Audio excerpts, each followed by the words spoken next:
Bonjour à vous et bienvenue pour ce tirage sentimental concernant le signe du Sagittaire. Eh bien, j'espère que vous allez tous très bien. Donc, ce tirage ira du 18 janvier au 16 février, qui sont les dates donc des pleines lunes. C'est vrai que je trouvais ça plus intéressant de faire les tirages dans les énergies de la pleine lune, tout simplement. Alors voilà, n'hésitez pas à liker et à vous abonner si mes vidéos vous plaisent parce que ça me fait toujours extrêmement plaisir de savoir que vous avancez avec moi. N'hésitez pas également à laisser des commentaires, voilà, et parce que ça me fait toujours pareil, plaisir d'y répondre.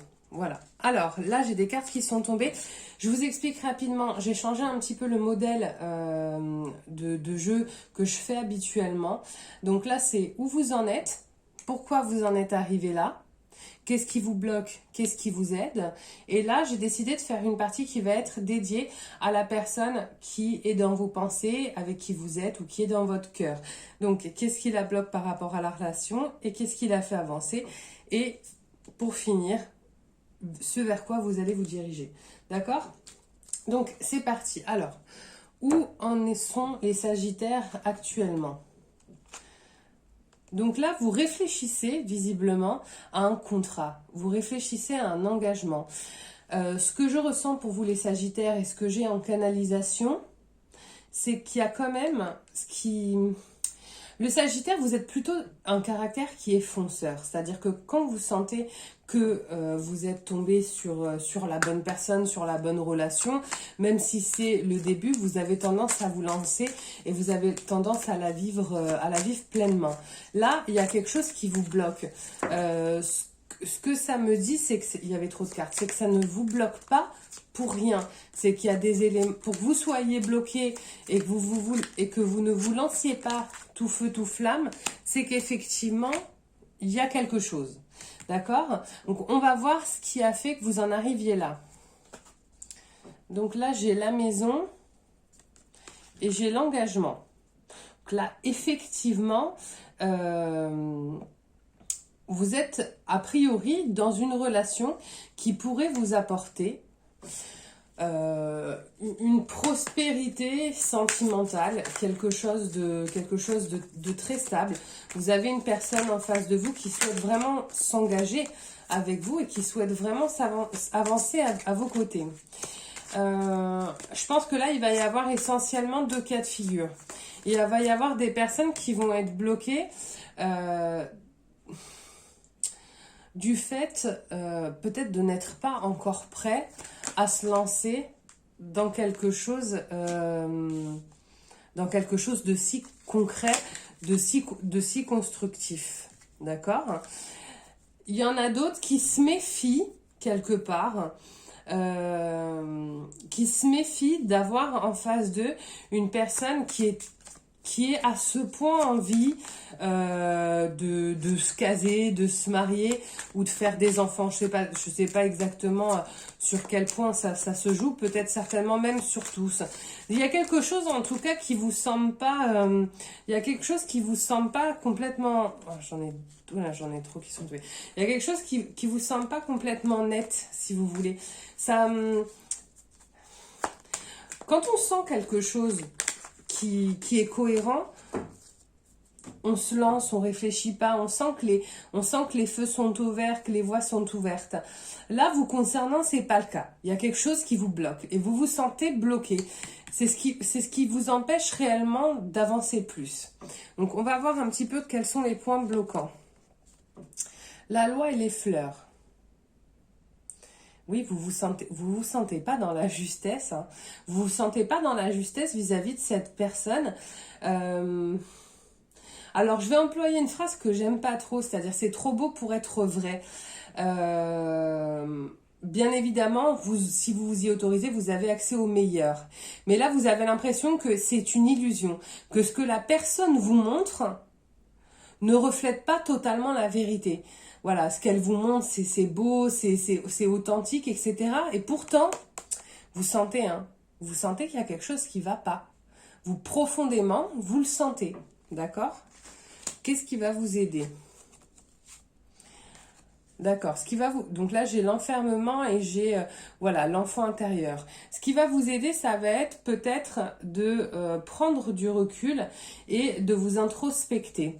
De vous introspecter en essayant vraiment de comprendre qu'est-ce qui vous bloque. En fait, vous avez besoin de mettre du concret sur ce que vous ressentez. Voilà. Il y a quelque chose qui vous bloque, mais vous n'arrivez pas encore à poser des mots dessus. Et vous allez aller à la recherche de ces mots, justement, de comprendre pourquoi vous êtes bloqué, alors qu'en réalité, les choses paraissent si idylliques. Bon, concernant cette personne-là, qu'est-ce qui est bloquant la concernant? Sa santé et le voyage.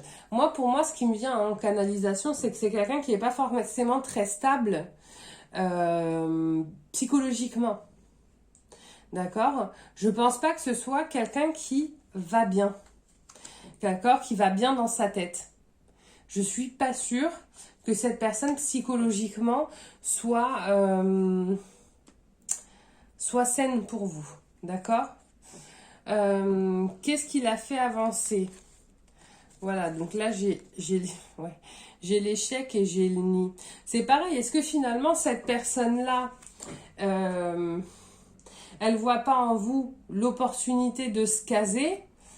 Mais du coup, c'est une opportunité, c'est pas des sentiments et de l'amour qui font que on va avoir envie de se caser. Est-ce que c'est les bonnes raisons finalement? Est-ce que c'est pas une personne qui aurait beaucoup souffert, qui serait fragile psychologiquement et qui du coup cherche une espèce de sécurité affective, mais c'est pas basé sur les bonnes raisons. Et c'est peut-être ça que vous ressentez, les Sagittaires. D'accord? Alors on va voir ce vers quoi vous vous dirigez. D'accord, donc vous allez, j'ai la femme et l'ours, vous allez suivre vos intuitions et trouver la force de dépasser cette situation, quelle que soit la manière dont vous le faites. Donc, après, les choix sont pas discutables, des choix restent des choix. Mais je pense que pour certains d'entre vous là qui se reconnaîtront dans ce tirage, vous allez écouter votre intuition. Vous allez comprendre que si vous le sentez pas, c'est pas pour rien. Et le fait de vous mettre en introspection, ça va aussi vous permettre de poser des mots, de vous rendre compte qu'effectivement, vous aviez tendance à pas vous arrêter pour écouter cette intuition qui est là depuis le début. Et là, vous allez le faire. Vous allez vous rendre compte que cette intuition, elle n'est pas là pour rien. Et du coup, vous allez prendre les dispositions nécessaires. D'accord ? On va aller voir un petit peu quels conseils on va vous donner. Après, très honnêtement, moi j'ai trop de cartes. Très honnêtement, les Sagittaires, parfois c'est pas évident, mais à certains moments, il vaut mieux arrêter quelque chose que vous ne sentez pas sain, plutôt qu'attendre et construire avec cette personne-là et devoir recommencer depuis encore plus loin, quoi. Alors, voilà le conseil. Fais-le maintenant. Ne remets plus ce que tu dois faire à plus tard. Sois courageux, écoute ton intuition, c'est la voix qui guide ton âme. Bon ben voilà. C'est vrai que c'est pas évident pour moi de tenir ce genre voilà, d'avoir ce genre de tirage, hein, parce que c'est vrai que ça peut sembler un petit peu négatif, mais vraiment ça ne l'est pas. En fait, ce que ça montre là, c'est qu'avec le temps, vous avez appris à vous écouter et vous avez appris à ressentir quand il y a quelque chose qui ne va pas. Et ça, c'est hyper important parce qu'une fois que vous arrivez à faire ça, vous allez perdre de moins en moins de temps. Et quand vous ne sentirez pas les personnes ou les situations, vous n'irez plus. Chose que vous aviez tendance à faire, les Sagittaires. Vous aviez tendance à vous lancer un peu à corps perdu dans certaines situations, alors que après coup, vous vous disiez, mais en fait, c'est vrai que dès le départ, je le sentais pas. Et bien, c'est ça que vous êtes en train d'apprendre. Vous êtes en train d'apprendre à pas vous lancer dans des choses que vous ne sentez pas d'entrée de jeu. D'accord? Bon ben voilà, écoutez, encore une fois, n'hésitez pas à liker, à vous abonner. J'espère que ce tirage vous a parlé. N'hésitez pas également à laisser des commentaires. Et moi, je vous souhaite une excellente journée. Je vous dis à très bientôt. Bye bye.